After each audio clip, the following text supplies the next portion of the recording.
Before we get into anything, I'd really love for you guys all just share a little bit more about yourselves, who you are, what's your background, what's your relation to the sports space, and Simon, would you like to start? Sweet. My name is Miguel. I work at Fox. My job is to basically manage a team of video editors and post producers and also talents because my main background used to be talent management back in Washington, D.C., covering politics. And I got blown the fuck out in D.C. So now I have two jobs. One is handling all things Fox. I love soccer, I love football, I love college football. So anytime anything related to those games are on, I manage a team of editors and the talents who are about to go on TV to talk about the game, talking points, and all that stuff. And then I also have a production company with me and my co-founder, the guy in the suit. And Elian, I'm talking about you. We manage a bunch of podcasters in the venture capital space, in the journalism space, in the tech space. So TLDR, I get to see the super cool transition that is going on right now in all things, how people, money, eyeballs are coming from broadcast to you guys' phones, basically.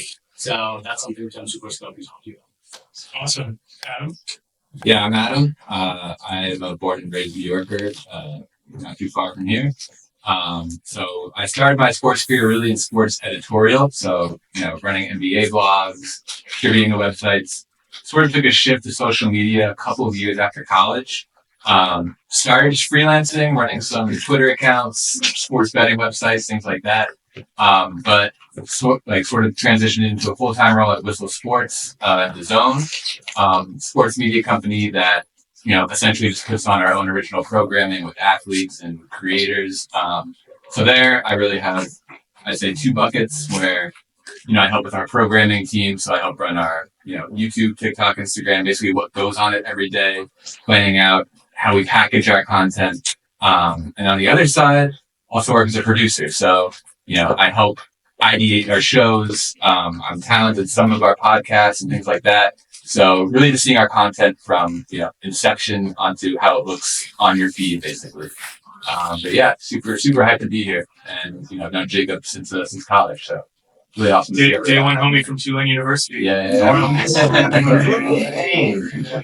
What's going on, everybody? I'm Arden. First things first, once again, appreciate all of you coming by tonight. One of my favorite lyrics in the world from the man known as Sean Carter. You can be anywhere in the world, but you're here with us. So greatly appreciate you coming by. Born and raised New Yorker by way of Westchester County, 914. Before you say it, we are not upstate. So yeah, I'm actually the marketing director for 24 New York. So it's been really cool working with my good friend Nina Baba, who's the founder. And for me, my background in sports is I'm 31 years old, so I grew up during the glory days of Tumblr. So when I was 15, 16 years old, I started my career by creating a Tumblr. It was literally called ardenlovesports.tumblr.com. And I was blogging about sports. And I always wanted to cover sports, back to the days of the late Stuart Scott, Stephen A. Smith, the good old days of Sports Center. And for me, I was able to go into over 10 years on the editorial side like Adam, writing about sports and music. So I've written for Billboard, Slam, SB Nation, and USA Today. And then I was able to convert more onto the social media marketing side. The last 4 years for me in particular, interrange between brand lead, content creator, producer. I've worked for Gary Vee at VaynerMedia, leading a channel called Ball Players. I was an on-air talent for a year at FanDuel.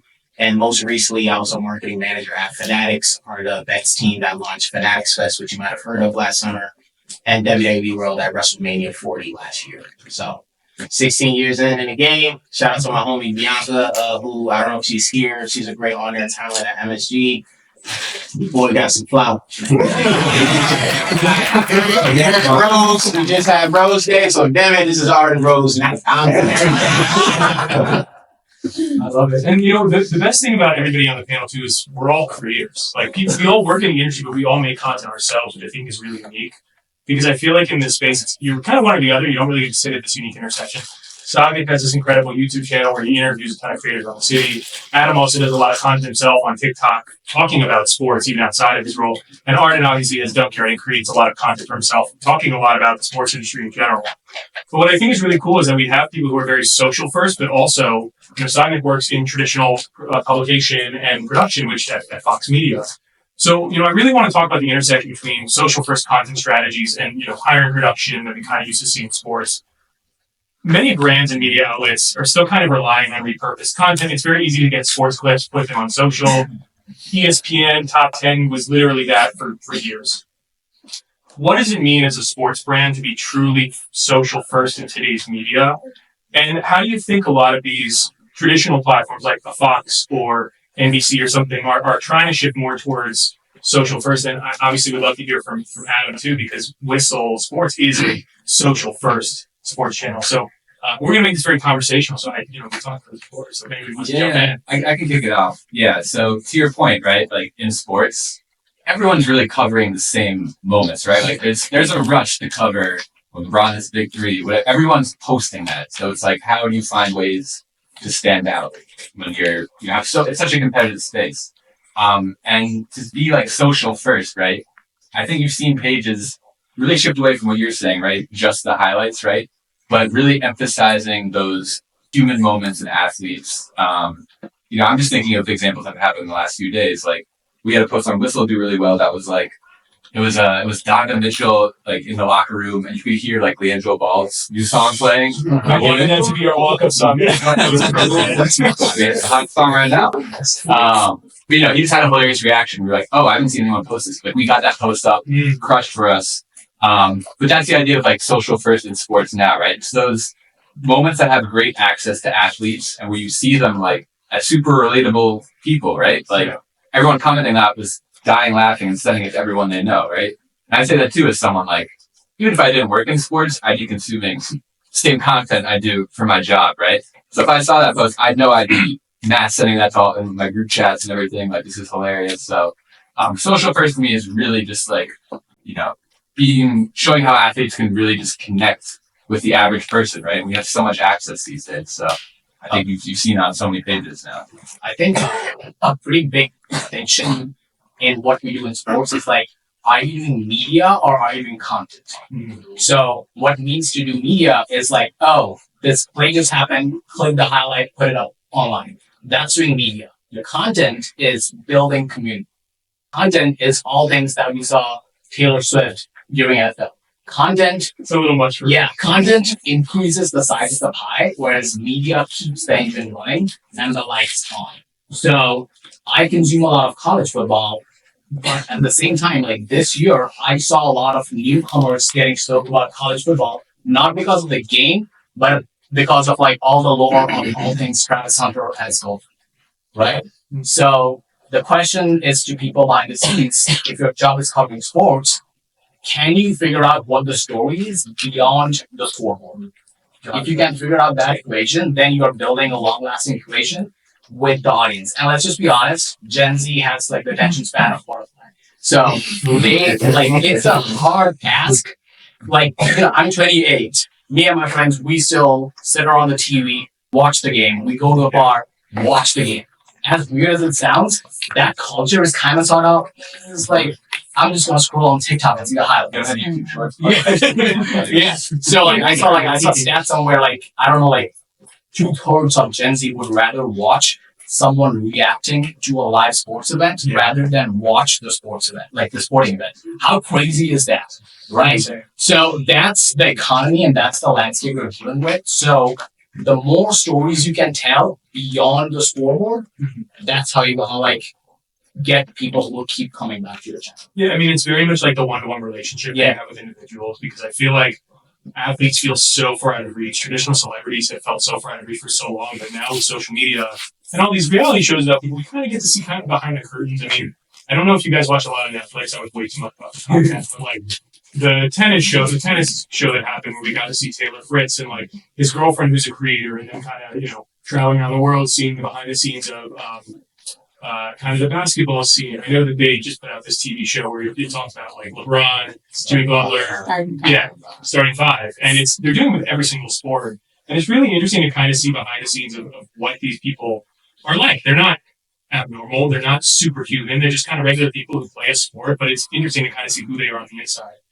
And I think one of the things that we had talked about before, and I really wanted to kind of hear from you, Adam, about this, was like kind of what Team Whistle does in terms of focusing on the agency side of the business, because I know that obviously you guys create a ton of content, but you're also an agency producing content for brands. Yeah. It's very interesting to kind of see, you know, that you guys are kind of making more content for brands to integrate their content into your content versus with Fox, you might be shifting a little bit more away from that when it comes to social media. So I'd love to kind of hear the distinction between that kind of stuff.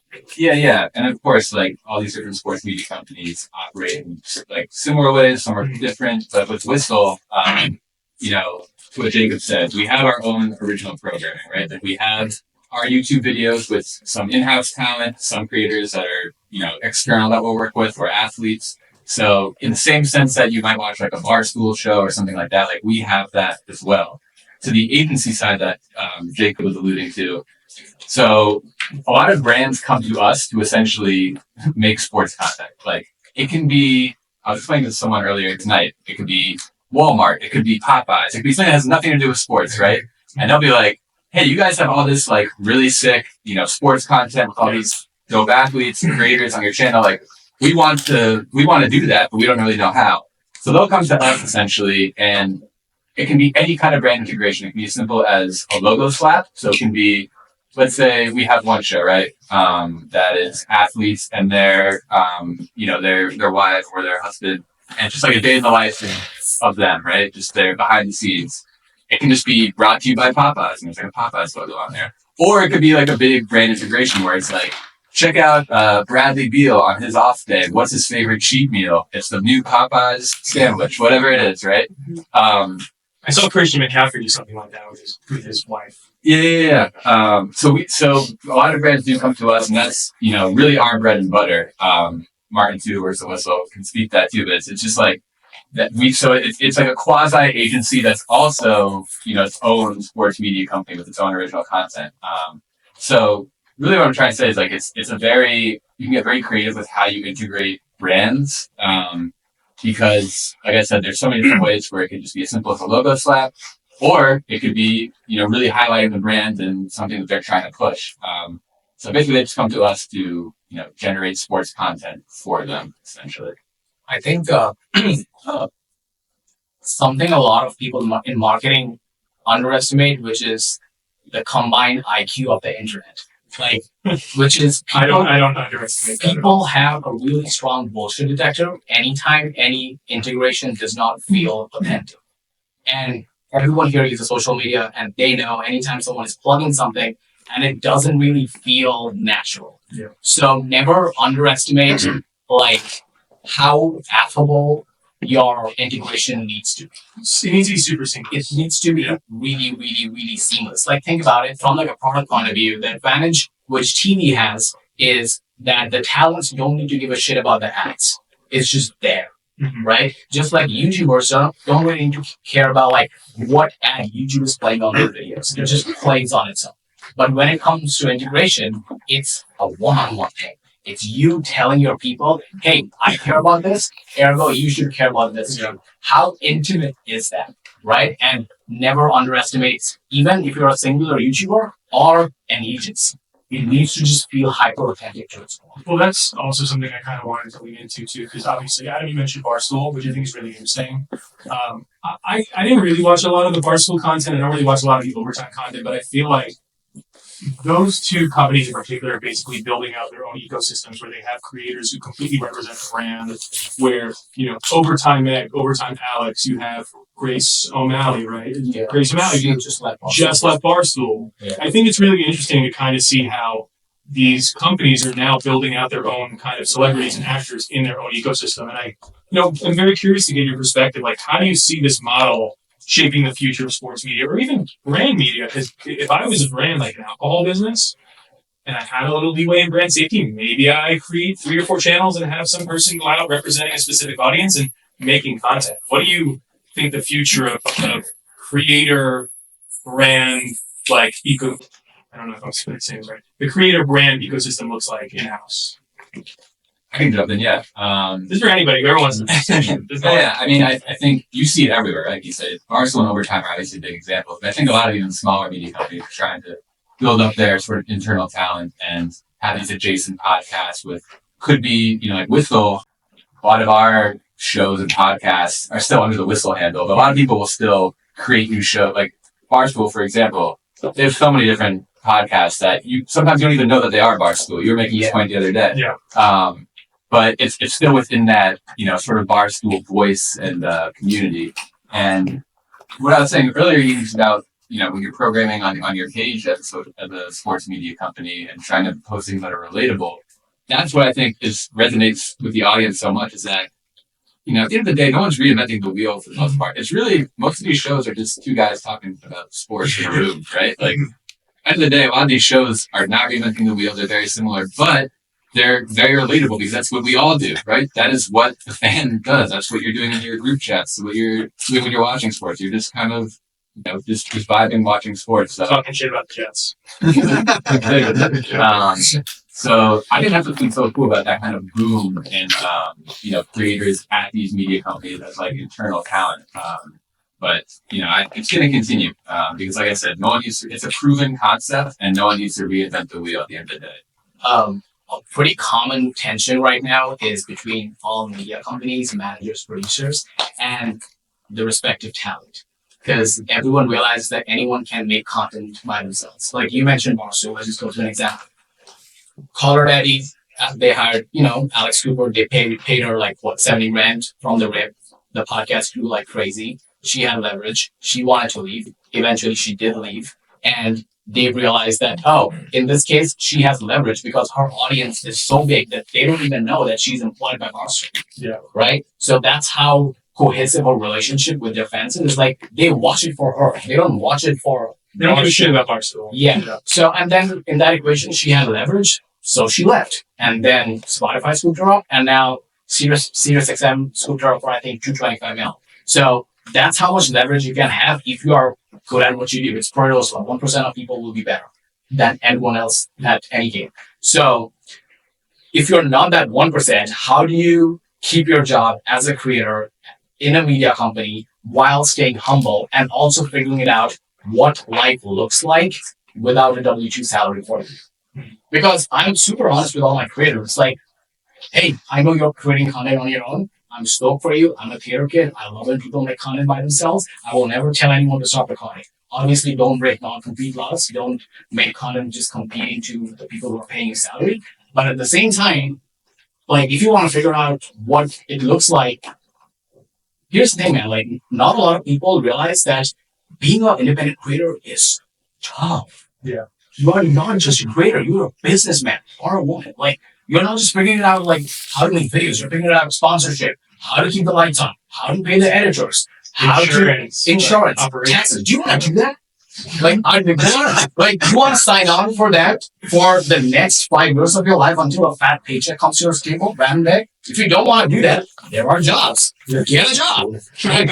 So, something which pisses me off is like how unromanticized getting a job is.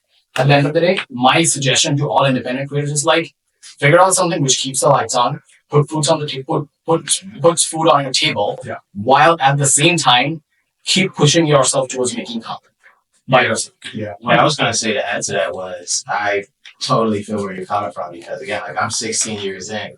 I didn't start making money from this until year 12. Yeah. Like my full-time job was working with kids. I've been a substitute teacher, babysitter, camp counselor. Heck, I was the surprise guest at bar mitzvahs. I swear to God. Like, I had to sort of have to do to make it work because, like, something I've heard along the way is the fact that, like, if you really want this, you'll make time. Yeah. There's a difference between making time and finding time. You know, when you make time, it's, damn, I gotta babysit these loud ass kids for 8 hours, but I know from 10 to 1, that's my time to write. That's my time to edit. Or, hey, I might have to do an early Saturday morning gig, but that allows me to go to the Columbia game that evening to cover it. And I think to even back to what we were talking about before we go to the next topic, to use what I've been learning from LinkedIn, right? 2025, in or out. I think what's going to happen this year more and more, I know y'all can relate, because I've seen it too. I think what's going to happen more and more this year is more brands, right, when talking about leverage and control, they're going to really shy away from saying, hey, let's go on that outside and get this influencer or creator and create these high deals. Now, that's not to say, we still won't see massive creator and brand opportunities. Like, it's still going to go, but you're seeing brands now say, you know what? if I can get Adam as a full-time employee to create the content that we want to create, why do that instead of go to Arden, who we may know has this big following, and then have to go through this period of negotiation or worry about leverage? That's why, if you notice, right, for a lot of these job applications for social media manager or talent, what's one of the first things that they're saying now? Are you comfortable being the face of the brand? And you can literally just be the marketing manager, right? But they want to do that because why? You'll make all that content, you be the face, but they're not going to tag you. And they're not going to pay you more either. Yeah, they're not going to pay more either. They're not going to push you first, right? Versus when you are in those positions where you are the person and they know internally and the audience knows, oh yeah, like even for one of my previous stops when I was working for Gary Vee managing the brand ball players, after my departure, the brand lost 30,000 followers because of the fact that that audience had resonated with me. They knew who I was. They could tell by the post, by the caption, yeah, that's Arden. We came for Arden. So when that happens, what happens? They decide to revise their strategy. Anybody that we have as the face, in-house talent. We're not pushing them. It's more of the concept and the brand. But at the end of the day, we all have to remember, one hand washes the other. The brand has a bunch of things that they put in their ethos that they want represented, and the talent's the one that brings it to life. And it's just a reminder of balance for that. Yeah, I think it's really interesting, especially as we look at this topic very much from like the side of like the athletes, right? Technically, they work for a corporation. If you play for the Knicks or you play for the Rangers, you work for that company, right? You just get paid a lot of money to put a ball in a hoop or put a puck in a net. But I think what's really interesting is that like, they are getting so much opportunity to invest their money when it comes to, venture cap, private equity, but they're not really focusing on social media. I mean, I see a lot of athletes putting out content, but it's the same shit. Oh, I play a sport. Oh, I got ready. Oh, I'm at the gym. Okay, well, who are you? Right? I think one of the biggest things is, especially from like the financial side, there is so much money out there. Somebody will invest. Somebody will invest their money in a venture kind of private equity company.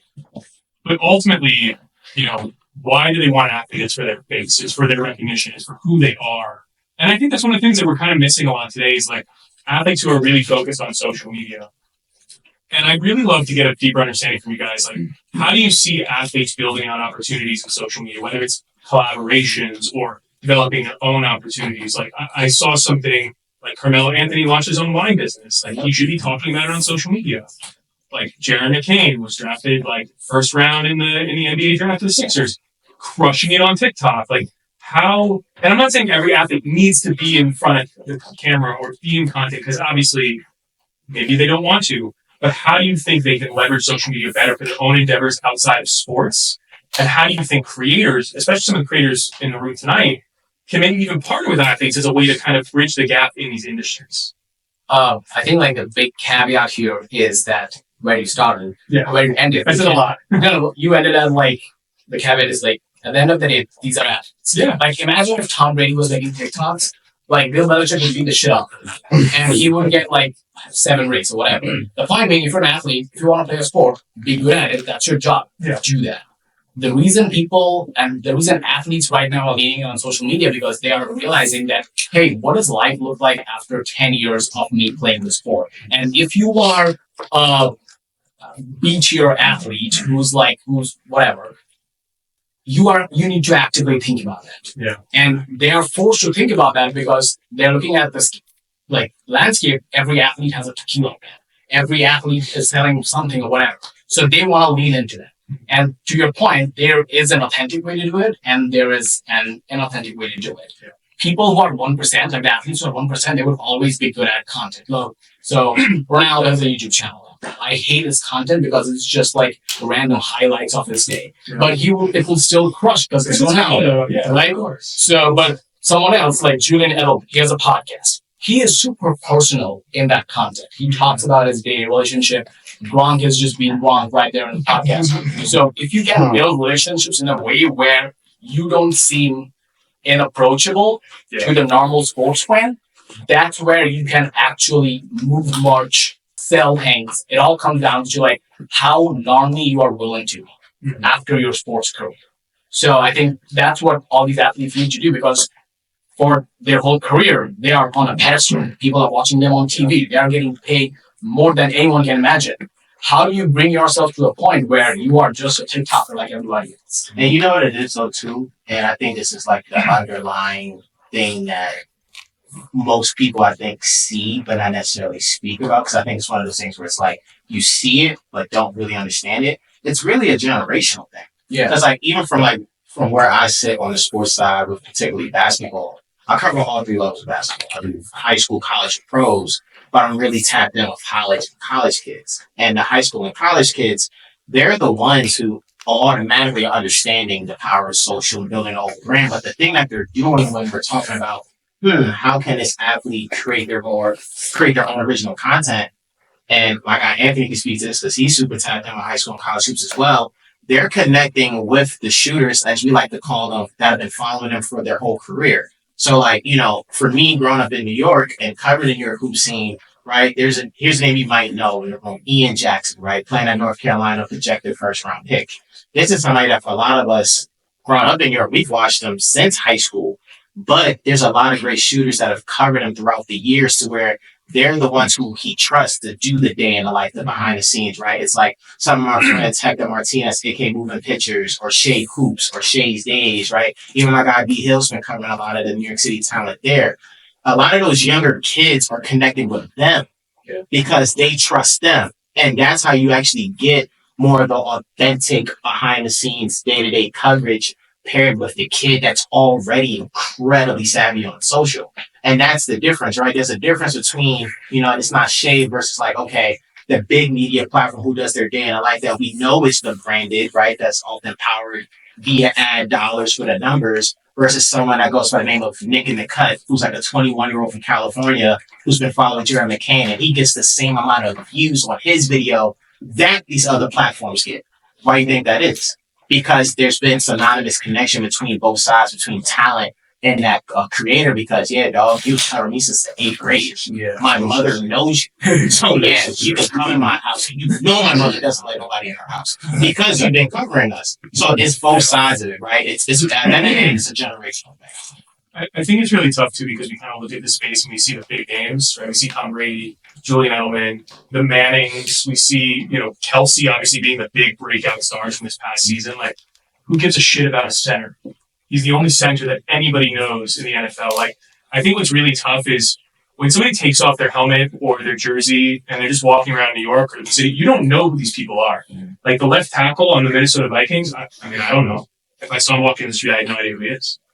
But if they showcase who they are and they integrate their sports into the content, it really builds a unique opportunity for them to showcase who they are outside of the game and that they have viability and a life outside of the game. Even a legend like Carmelo, right? Like Carmelo to me has done an incredible job with what he's been doing with his own brand of content.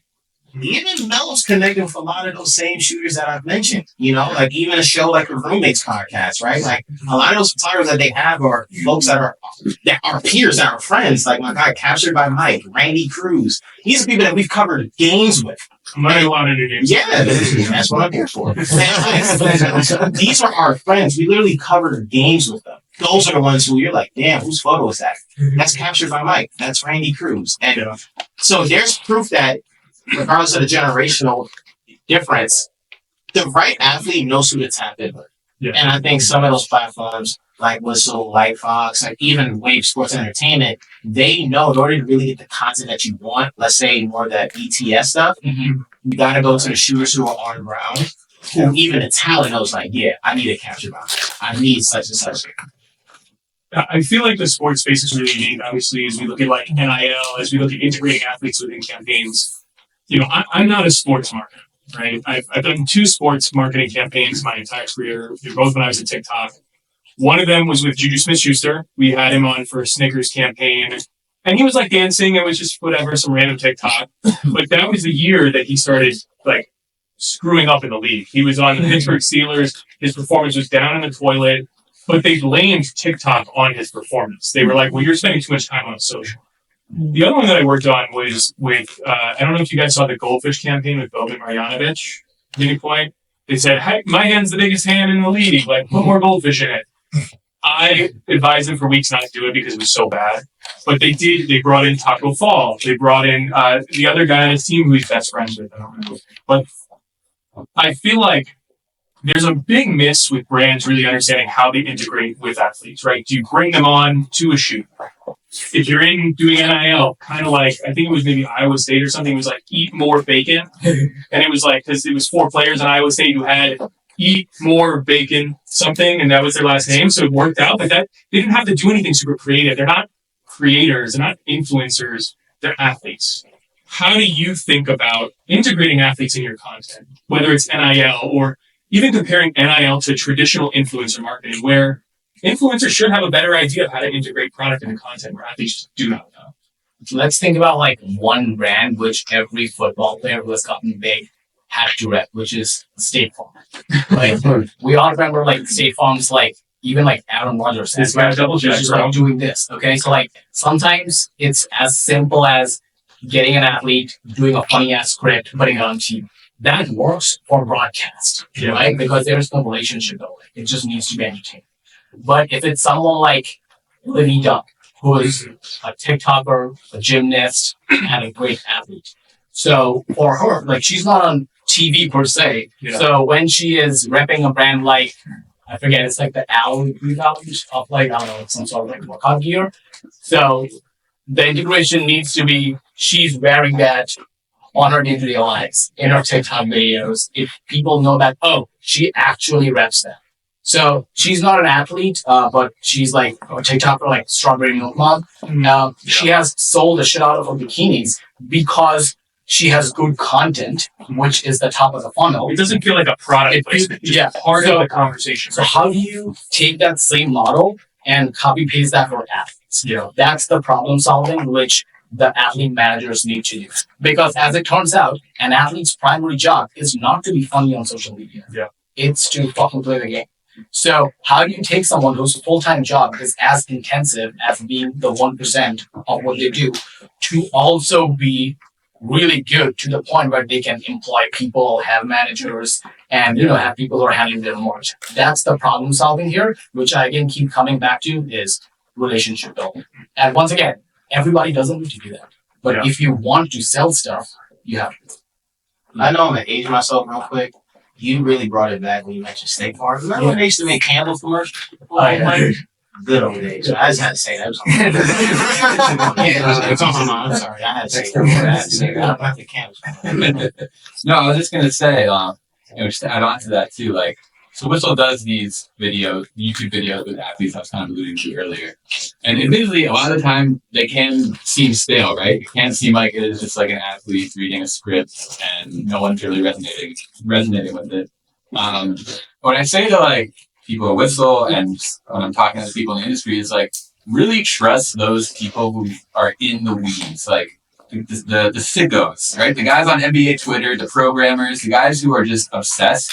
So an example is we had a shoot with D'Angelo Russell. And a lot of the questions were like, how did you first start getting into basketball? What's your favorite food? Like, okay, I'm probably not going to click that as a big NBA fan. So then I started adding things like, how did you come up with the ice in the vein celebration? Like if I saw that story time on my feed, I would click into that. Mm-hmm. Another one was like, D'Angelo Russell has this old YouTube video. It's like a Blake Griffin dunk. And it's all these people who are now like NBA superstars when they're like 13, 12 years old. They're just like all like freaking out to this Blake Griffin dunk. But if you look in the crowd in that video, it's like Devin Booker, all these superstars now. And it's like cool to see them as 12-year-olds. Yeah. D'Angelo Russell's in that video. So I'm like, ask D'Angelo Russell about that moment. Like that YouTube video has like 20 million views. It's like a famous video within the NBA community. You became a meme off that. Yeah, he didn't even stretch though. He ain't stretched though. So like we asked him about that, and that like picked up steam on Twitter. Everyone's like, "Oh, D'Lo's finally talking about this from like 10 years ago." So I'd say like as a sports media company, really trust those people are like super fans to help you generate like the questions and help produce that content, because that's how you get those viral clips as opposed to just like run-of-the-mill questions. But to our earlier thing too, to make it super quick before we go to the next one you wanted to bring up, again, it's also wise that you're seeing this difference between platforms, right? Because while certain platforms you may see, damn, like I wonder if y'all can ask better questions or do more things. There's platforms on the rise up that a lot of these players resonate with. So again, like on the basketball side, right? I don't see players struggle to answer great questions from Swiss cultures, right? Because Swiss cultures is incredibly ingrained in basketball to the point where any player who connects with Jordan and that team, they go, yeah, I'm gonna answer this question. We're gonna have those conversations. And there's a sea of these platforms, platforms that I'm a fan of. And Dunk are peers of Swiss culture, Strictly B-ball, just so many of them that are basketball storytellers that folks know are into the game. Because again, it's like, I know you're there. I know your purpose. And I think back to one of the earlier points, right? It's how our brand's going to connect with enough of those talents to help them do that, or make the decision to not connect with those talents and find a way to build it internally. But it's tough if you're not in those trenches and you're not outside and you're close to the soul of the game and you're just in a boardroom somewhere. It's incredibly tough to do so. Yeah, and I mean, kind of the last question I had, and something I really kind of wanted to talk about, and obviously we've been talking about it all tonight. How do you reach younger fans? How do you reach people who have such short attention spans? Like even the thing that you just mentioned, Adam, like, you see these kids who are 12, 13, 14 years old now playing in the league. Like, I think we're all in our late 20s, early 30s. It's weird to see these young kids getting drafted to the NBA and making 50 to 100 times that we make. And, they're kids, right? But, like, they're the ones who, like, all these 12, 13-year-olds now coming up, they're watching all the sports content, very short form focused. Like, I'm very curious to hear how you think, you can take a brand example or even just something from, like, the 20s you look at. Like, how do you really think if there's one thing you reach Gen Z? And we did do a little prep work. We spoke yesterday and we kind of had some things we want to talk about. But like,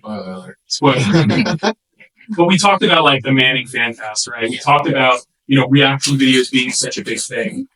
But, I look at YouTube and to me, three really big, athlete focused or sports focused creators, Jesser, Destroying, I Show Speed. They talk so much about sports. They do so much live stream about sports.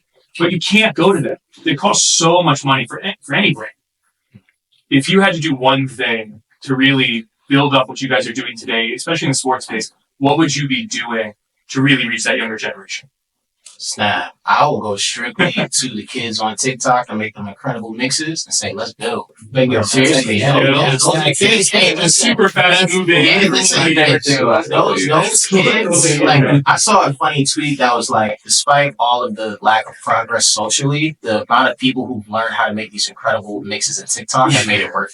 And I'm like, hey, I have to agree, sadly, because the amount of highlights I've seen made on TikTok where these kids know how to edit these incredible things. Like my favorite TikTok highlight mixer, he goes by the name of Free Jordy. Free Jordy mixes. I anticipate that more sometimes than shows on Netflix. If I know a player went off, I'm like, I know Jordy's going crazy. Like, I gotta see it. Because, like, those are the kids who are making the content that are getting Gen Z, right? And then you think about Free Jordy again. You think about the countless photographer and videographers. And then you also think about, again, the streamers. Like, you can't deny that the streamers got it right now. Kai Stan, AMP crew, and so many of those guys. Like, I remember, at Fanatics, before we did with Fanatics Fest, I overlooked the influencer program that had, 60 influencers. The homie T was a part of it, so she pulled up into her thing. But like, we had a great range of micro influencers, folks with 4 figures, and then we had someone with over 10 million followers on social. And like the biggest thing was we have to tap into them and bring them into our world. And one of the best things that we saw throughout the whole weekend, even from the greater Fanatics ecosystem, the streamers and the creators got a lot of reactions than the athletes. Yeah. I kid you not. Speed got a lot of reaction in Tom Brady, I swear to God. I swear. Aiden Ross had kids fainting. I remember I was able to get Davis from AMP to come to day 2 of Fanatics Fest, and I had to turn into a security guard. Mind you, my day job was a marketing manager because those kids had a lot of reactions for those guys. So that's how I was like, okay, you connect with them and you say, come into our world and just do whatever you want. And that's how much content we saw. A lot of the content was content that they came up with. We didn't tell them to do that. We just brought them into our world and they just went. Amazing. Well, listen, I'd love for you guys to give a round of applause for everybody here. Done this space really well. I did want to give a few minutes, just if anybody had any questions for the panel, we're happy to talk a little bit more for maybe the next 5 minutes, take a couple questions. Does anybody want to ask anything from the panel? Does anybody have any questions for them? So what do you think the future holds for you guys, especially with the advent of AI being thrown into this? From like the content standpoint. Yes. So so in the last 2 years, I've gotten to a point where I have to hire people at Fox right now. And for editors specifically, I ask them this question.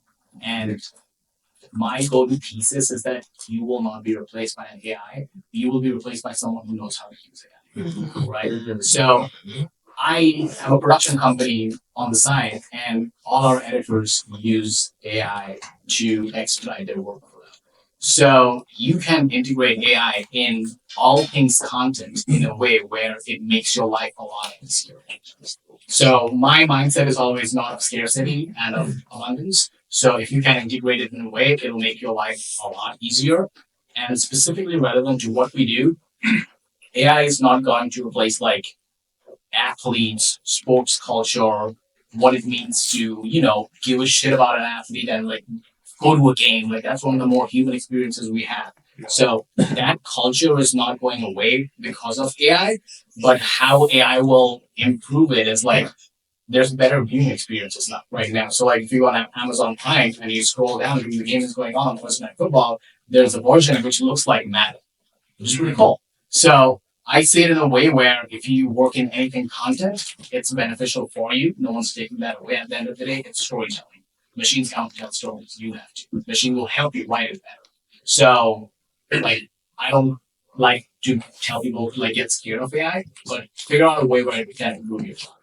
I went to an event with Fast Company and they interviewed the CTO of the NBA. And they were talking a lot about this. And they were saying that like it just adds so much to the viewer experience. Because if you think about it, going to a stadium costs a lot of money to get a ticket. Costs a lot of money to get, food at the stadium. Unless you go to the Phoenix Suns, I heard they charge like $2 now for everything. But it just costs a lot of money, and it's really tough, especially for like round seats at like MSG. I think it's tens of thousands of dollars. And from what I saw is like if you have an Oculus or if you're able to use any sort of AR, VR opportunity like displays, you can kind of be on the ground floor and watching the game. If you can then take that experience and bring it to social, I think there's a lot of value. Because it's awesome to see the highlights from the perspectives of what we're seeing like now in traditional media. But I think when you can kind of do the POV content, and I think with AI, you probably end up doing that. Seeing LeBron, jumping over somebody and scoring in the dunk. Like, I mean, who knows? Who knows what's going to happen there? You were shaking your head over there. No, because it's there's been certain stuff I've seen on Twitter where like if a player messes up someone's parlay, the AI images I've seen of made. It's been crazy. The stuff I've seen it from off camera. So I think we can take maybe one question more, maybe two. If anybody else wanted to add something to the audience or the panel. Yeah. You guys talked a lot about sports, but I feel like I didn't hear a lot about women's sports. Obviously it's grown a lot. So what do you think of future women's sports and content? Man, I could get into that. I love women's basketball. I do a ton of stuff in women's basketball. The Liberty Games. Liberty Games. That's the homie Bianca right there. Flowers. Again, really talented on their talent for MSG Network. That's also my road dog at the Liberty Games. I think the future of women's sports is incredibly bright just because I think along with more of the leagues across different levels, like actually investing more into the marketing for it, there's an incredible batch of creators in the space. Again, spoiler alert, basketball, but like me covering a lot of women's basketball, doing a lot of stuff in New York Liberty. Last season was my 9th season covering the team from start to finish. And for me, the amount of incredible women creators there. Like I said, there's my friend Bianca, there's our mutual friend Aaliyah Funchell and Gigi Spears, and of course, one of my votes, Ari Chambers. You have so many people that are in the space telling these incredible stories who not only know how to tell the stories, but they're very relatable and they know how to tell it full scale. And I also think the leagues and like different brands outside of sports, like I think there's a brand called Sharks Beauty or something like that. They have been really investing a lot into women's sports and they're connecting with those storytellers. But it's a great time. Again, like next weekend, it's the launch of Unrivaled. We got Stewart and you already know Miami. Yeah, come on. Miami, see that. It's just a great time for the league. There's more money invested to the league. There's more eyes on it. And it's about the creators who are showing those stories. And then women's athletes have such great personalities.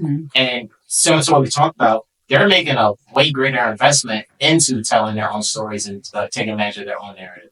I think that's a great point about the marketing aspect, but like let's break it down on one-on-one aspect. Like it's almost cliche to talk about Kaylin Clark at this point, but if someone like her makes content about what her journey has been in Indiana and now for WNBA, that has a lot more effect for young girls who are coming up in sports and them getting stoked about wanting to play basketball, not just because of like basketball is an awesome sport, but if someone tells them, hey, this is how you make a living as an athlete, as a female.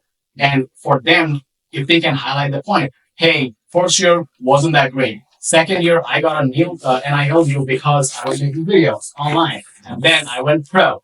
That's how you see someone's journey go up. If younger female athletes can tell their stories in a more one-on-one level, they will have 10 times more effect than male athletes right now because obviously it's hyper saturated and that market can grow so much if the right stories are told. That just reminded me. Shout out to Andrew Reese.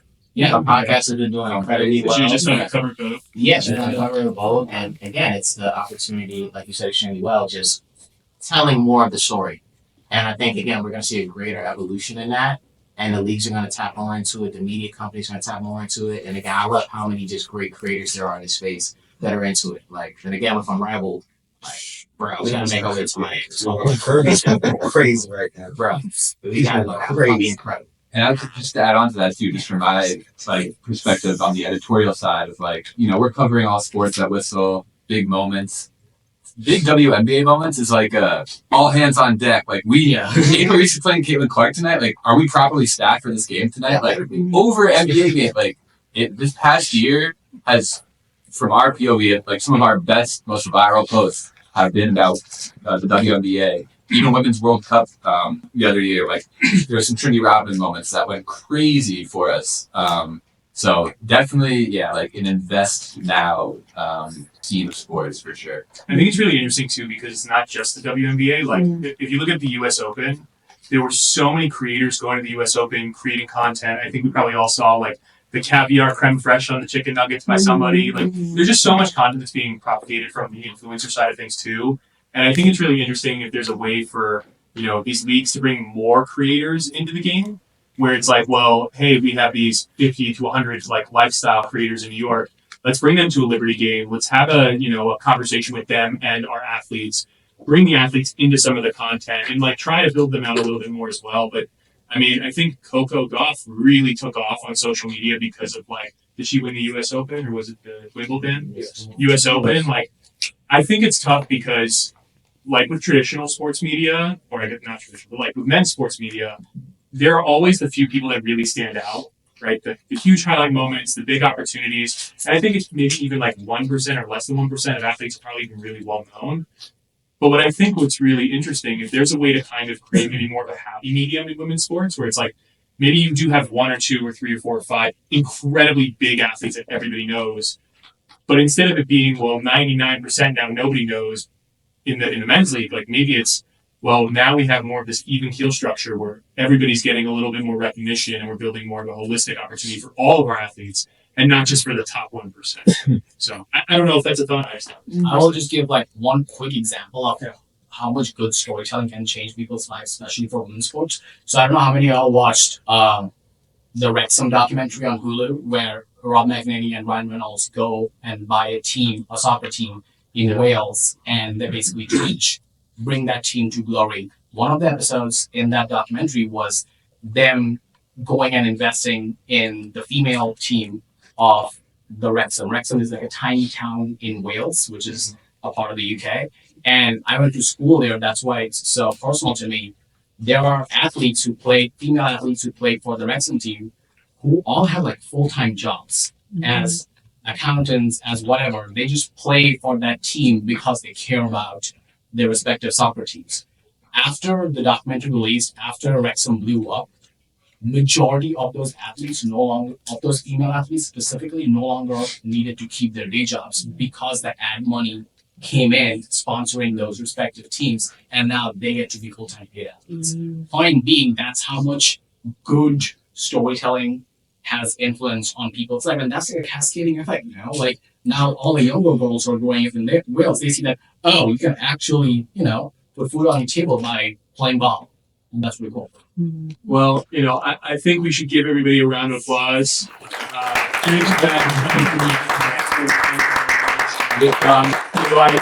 Obviously, we've been doing this for the better part of a year now, and I think some of you have been coming to the events for a while. I've seen the tremendous growth that we've had, so I really appreciate you guys for being here. I wanted to thank some of the people who've helped us tonight. Tyra Dixon, thank you so much for helping us. Please give her a round of applause. Give everybody a round of applause. Incredible Snapchat creator. If you're interested in hearing more about Snapchat, I would very much recommend chatting with her. I want to thank Peter Mamayev over there. Thank you so much for helping us tonight. My buddy Anthony Napolitano, who helped me carry some shit because it's heavy and I don't want to throw my back out.